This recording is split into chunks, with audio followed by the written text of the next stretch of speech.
Hi first எல்லாருக்கும் ரொம்ப sorry. என்னால் கண்டினியூஸாக வீடியோ போட முடியல. ஏன்னா என் ஃபேமிலியில் ஒரு மேரேஜ் இருக்கிறதுனால அந்த ஒர்க்காக நாங்கள் போயிட்டுருக்கோம்.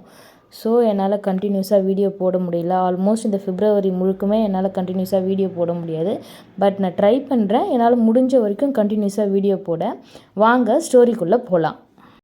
இவளுக்கு உண்மை தெரிஞ்சதுக்கப்புறம் 1 வீக் என்கிட்ட சுத்தமாக பேசவே இல்லை. நான் எங்கே இருக்கேன்னு திரும்பி கூட பார்க்கல. இருக்கனா இல்லையான்னு கூட யோசிக்கலடா. அதுக்கப்புறம் வந்து பேசினா அப்போவுமே என் கூட சண்டை தான் போட்டா. அதுக்கப்புறம் சரியாக பேசுகிறதில்ல, எப்பவும் போல் இல்லை, ஃபோன் பண்ணுறது கிடையாது, ஒரு டிஸ்டன்ஸ் மெயின்டைன் ஆகினே இருந்துச்சு. சரி எப்போ மீட் பண்ணாலும் ஏதாவது ஒரு சண்டை இப்படி தான் எங்களுக்கு போயிட்டே இருந்துச்சு. அந்த டைமில் தான் ஒரு நாள் ஒரு ஜூனியர் பொண்ணை ஒரு சீனியர் ரேக் பண்ணிகிட்டு இருந்தான். கேன்டீனில் வச்சு அந்த பொண்ணை அவன் ரேக் பண்ணிகிட்டு இருந்தானா. நான் போய் அப்படியே ஒரு ஹீரோ மாதிரி அவனை அடித்து ஓட விட அந்த ஜூனியர் பொண்ணுக்கு என் மேலே லவ் ஆகிடுச்சு. பாருடா யாருப்பா அந்த பொண்ணு?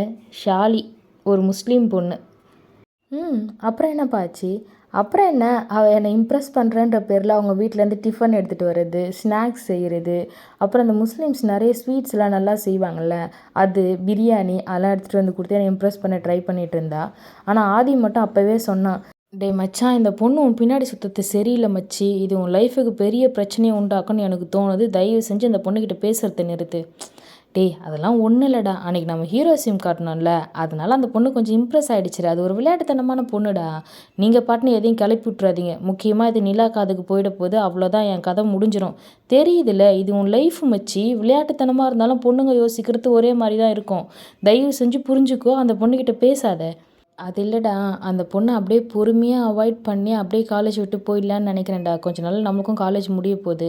அப்படியே பொறுமையாக அவாய்ட் பண்ணிவிட்டு போயிடலான்னு நினைக்கிறேன்டா. நம்ம ஏதாவது சொல்ல போய் அந்த பொண்ணு ஏதாவது தப்பான முடிவு எடுத்துருச்சுன்னா தேவையில்லாத பிரச்சனை வந்துடுமே, அதான் யோசிக்கிறேன். இப்போ நிலா ஏதாவது தப்பான முடிவு எடுத்துட்டா அது உனக்கு ஓகேவா? டேய் ஏன்டா, பின் என்னடா, நீ அவளை தான் லவ் பண்ணுற, அவளை தான் கல்யாணம் பண்ணிப்ப, நீ அவளை எவ்வளோ லவ் பண்ணுறன்னு அவளுக்கே தெரிஞ்சுமே நீ எங்கே உங்கள் ஃபேமிலிக்காக தான் அவளை லவ் பண்ணுறியோன்னு அவள் யோசிக்கிறா.